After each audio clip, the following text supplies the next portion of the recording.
आपल्याला कल्पना आहे की या ठिकाणी फकीरासारखी त्यांची कादंबरी जी अजरामर झाली, जो फकीरातला नायक फकीरा आजही सामान्य माणसाच्या व्यथांना अभिव्यक्ती देतो आणि केवळ अभिव्यक्ती देत नाही तर लढण्याचं सामर्थ्य देखील देतो। त्यामुळे त्यांनी जे साहित्य निर्माण केलं ते त्या काळाला सुसंगत तर होतच, पण त्यांचं साहित्य कालजयी आहे, ते आजही तेवढंच सुसंगत आहे।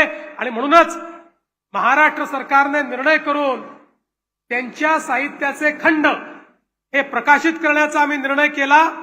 आणि आपल्याला माहिती असेल मागील वर्षीच आम्ही त्यातले काही खंड हे त्या ठिकाणी रिलीज देखील केले।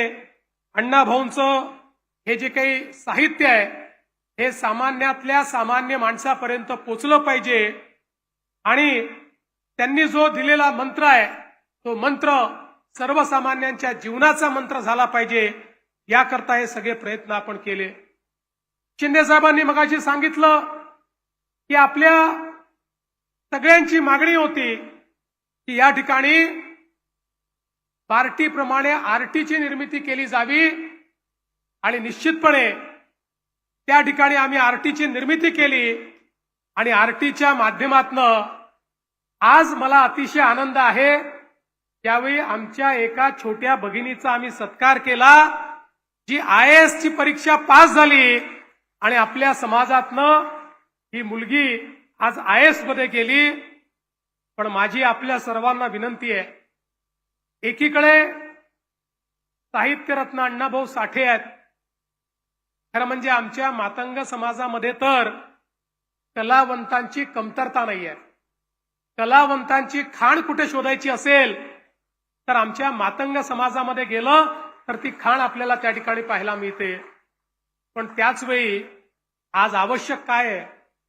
आवश्यक आहे आपल्या समाजाला शैक्षणिक दृष्ट्या, सामाजिक दृष्ट्या, आर्थिक दृष्ट्या आपल्याला कसं पुढे नेता येईल।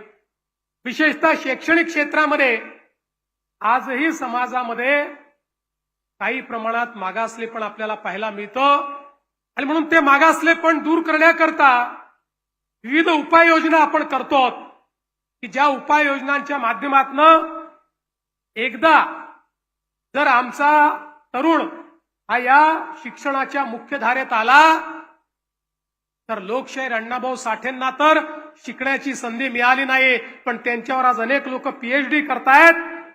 पण तीच प्रतिभा या समाजातल्या अनेक तरुणांमध्ये आपल्याला तयार करता येईल आणि म्हणून त्याही दृष्टीने आपल्याला सगळ्यांना मिळून या ज्या संस्था आहेत ही केवळ स्मारकं नाही आहेत, या स्मारकांच्या माध्यमातून हा प्रचार आणि प्रसार करण्याचा प्रयत्न आपल्याला करायचा आहे।